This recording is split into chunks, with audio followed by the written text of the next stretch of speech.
What's going on, everybody? It's your boy C-Zar, and we are talking about XYO today. Hit that like button, you guys. Subscribe if you want to see more content like this, and let's get into it. This one comes to us at the request of Ibissus. I don't know if I'm pronouncing that right. Hit the like button, you guys. Let's get into it. Okay, so here we are. I was expecting that we would continue to move up rather immediately. I was thinking that we would move up. And having 2 days in a row where you have wicks reaching up, but you don't close above the 382. That's not normally a good look, okay? But looks can be deceiving. And I think if we look at the 4-hour time frame, it tells us a little bit more of what we could expect, okay? If you look at this, it's actually a rather bullish posture that you're in right now, right? You had your move up, consolidated down, higher low, moved up. Now you're in this nice little triangle. Probably got a higher low. You'll probably move up again. You know what I mean? It actually doesn't look bad at all. But what the 4-hour is telling me, and also if we look at the RSI, here, oh, no, hold on. You've got higher lows. You look very bullishly postured. Getting overbought, staying above the 50. If you can get back above the 60, that'd be good. And of course, getting overbought would be nice as well. A higher reading than this would promote definitely some growth out of this zone. You'd probably see from a 2-cent move up to like 3.5 cents or more.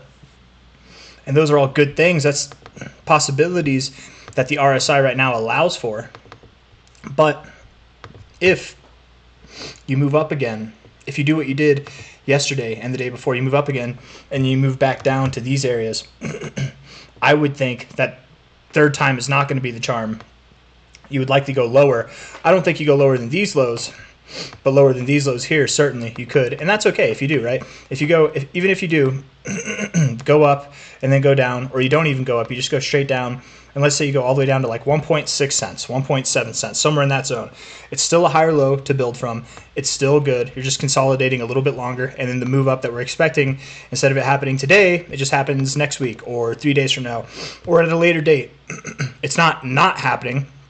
It's just postponed, and what's happening instead is a little bit more correcting, and that's okay. So in other words, if that wasn't clear as to what I'm saying here, is if you want to move up now, you got to do it now. If you don't do it now, you're going to move down now, which means you're not moving up now. You are now consolidating still, and you can try again later, but likely you won't try again anytime soon relative to this week. It'd probably be sometime next week or even later. It's possible, right? Nothing wrong with that. But I do anticipate personally, looking at the 4-hour time frame, looking at the 1 hour, let's see. Yeah, even looking at the 1 hour, both suggest that you would move up from here in a very short amount of time. The goal is to separate from this zone, get away from it. Don't reject as you have before, okay? Because if you do, you will go below these lows. I'm very, very confident in that. Okay, so let's talk about where you're going to go, how high you're going to go, and how long it's going to take. We're at about 2 cents now. Hold on, guys. Got to clear my throat, man. Got a cough. We're at about 2.05 cents now. It also looks like we're in this massive bull flag, right? Very, very bullish pattern. If we take into consideration just the relative range we're in, so we can look forward to the coming days, maybe even by the end of this week where we could be. I'm sorry I keep clearing my throat, but man, it's just part of it. I'm an asthmatic, and some days are worse than others. It's just how it happens, literally.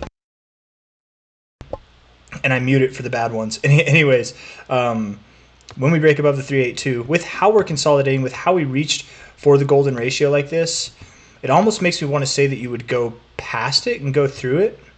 And from a price perspective, it would make more sense to not stop here, right? To not stop here, but to stop here, where you had more wicks to stop you and closing prices.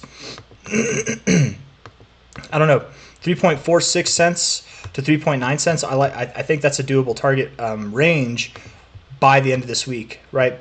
If you get going now, I think that really is, by the end of this week, a doable range. If not, if you don't get going now, then perhaps, again, you go lower, and then we could try again next week. We'll be up there. But whenever it comes time to breaking out of this range as a whole and going higher to pursue new highs, you want to look for a break above 3.9 cents. Whenever you close any given day above 3.9 cents, likely that will signal that you're ready for 6.2 cents, 9.3 cents. Price is higher than that even. We'll see. We'll go over it, right? Let's see. Looking at the weekly time frame, actually, let's look at the 3-day real quick. Finding support at a similar area that you found support before. You even found support back here. Some resistance kind of in the zone. Yeah, it's looking good. Looking good. Productive. Weekly. Also looking productive, right? It's nice whenever you dip below the 60 and you get right back above it, right? Whenever you do stuff like this, that's nice. And you get overbought. You want to be overbought, of course. People are so scared of being overbought, but man, that's like being scared of being successful, right? You want to be overbought. You want to be in the strong areas of readings, right? You're not going to be up here forever. Things come and go, but if you want things to do well, you want them to get in the overbought zone. And this look right now, it's a really good look. It says you want to go to the overbought zone. It definitely looks bullishly postured from a trend perspective, from a higher low, higher high perspective there. So I definitely think you're going up in that kind of sense. We take a high here to a low there. You went all the way up to your 1618, pulled back, found support on your 886 time and time again. That's a classic maneuver, you guys. We go over it all the time in this channel, right? From a high to a low, whenever you hit your expected Fibonacci extension zone, the primary target zone is what I call this. Whenever you hit the zone, you likely do pull back to your 100 to 886 area where you find support, and then you build from there, okay? You could stop at any of these, but this is the likely area to find support after you stop at that. And it's a very powerful signal, right? You're checking back, finding support at previous areas of resistance, deep extension already, coming back. You're likely going to go at least to 5.6 cents, if not higher. The minimum target we had before was like 6 cents, right? So that agrees with that. Yeah, 6 cents. It's right in that zone. That agrees with that. I would stick with the minimum target being 6.2 cents, okay? And you're at 2 cents now. Phenomenal. Minimum target being there. If you were to exceed that by any kind of degree, the next target would only be at 9.7 cents or essentially at 10 cents. I say only. I don't mean only as, oh, it's only there. I mean only as in there's no other option. If you don't stop at 6 cents, you're not going to stop until 10 cents. Likely you're not going to stop until 10 cents, okay? And if you happen to get above 10 cents, well, then 16 cents would be your given maximum. And the only reason why I'm even throwing 16 cents out there is because that is the maximum of the secondary target zone. And if this is a bull flag, and if it looks like a duck and it walks like a duck, if it quacks like one, I don't know. Is it a duck? It seems like a duck to me, man. This looks like a bull flag to me. From a relative low to where the measure move would take us, right? And this is how bull flags are measured. This is the idea of the move. It would take us right in between the 2272 and the 2618. And maybe some people have an issue with how I drew that, right? Because I drew it from this low here. Let's take it from this low. Whatever. That's okay. We could take it from this low. Let's be even more conservative, right? I don't know why I can't take it from that low, right?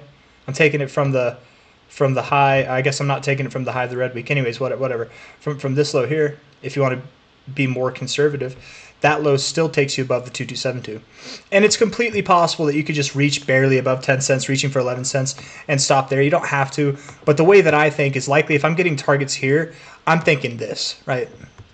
I'm thinking this. I'm not thinking you prod above this and then go lower. Although, to be fair, to be completely fair, with the 2272, it's actually very common to do this, where you just go just above it and then come back.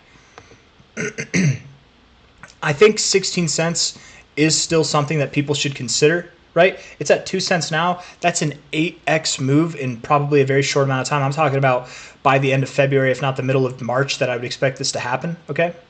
I don't expect 16 cents to happen. I accept it as a possibility, okay?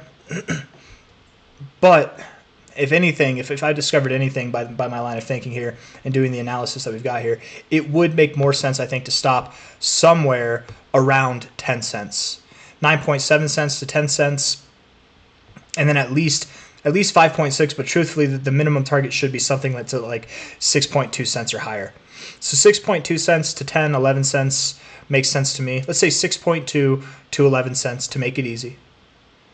And if I had a personal opinion on what I think is the most likely to happen, yeah, I would agree. I think 9.7 to 11 cents is the more refined range. That's where I think you're going to go. And if I'm wrong on that, I would anticipate I'm not wrong on the lower end, right? You could go here. It's your minimum target, but I'm so confident that you go here and that you're so bullish that if I'm wrong on this, I wouldn't assume that I'm wrong on the lower end.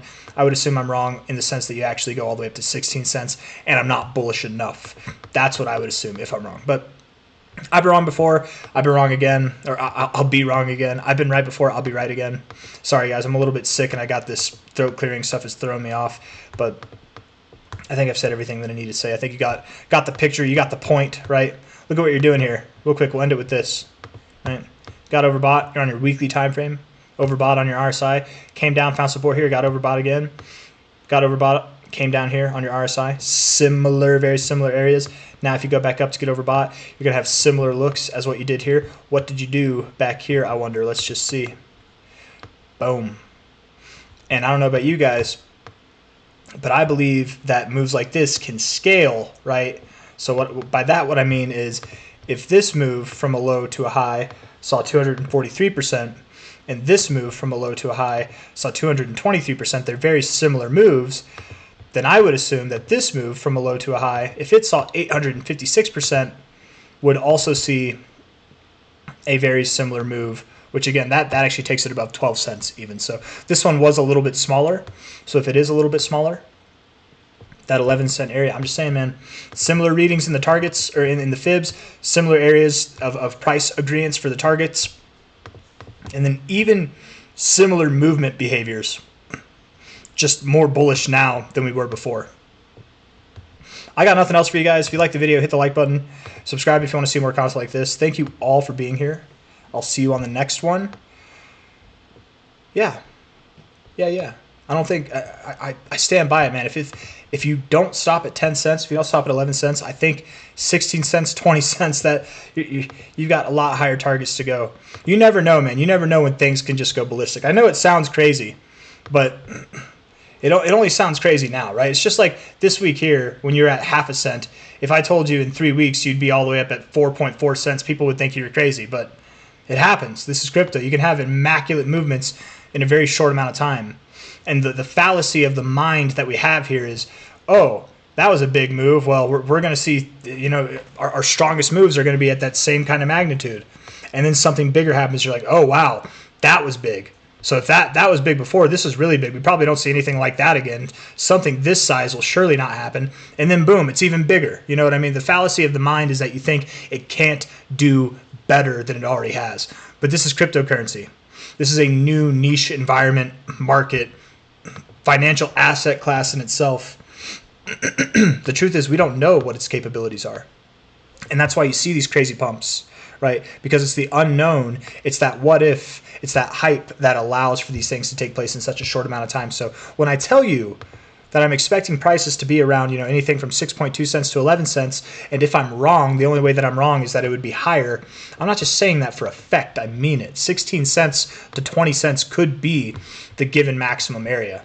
And if you have a hard time accepting that, you probably just haven't been in crypto long enough to see these crazy ape shit moves that happen in a very short amount of time. But I don't know. I don't even know why I'm explaining myself. If you're holding XYO, you've already seen it happen before. Anyways, I'm done. Hit the like button, subscribe. See you on the next one. Bye-bye.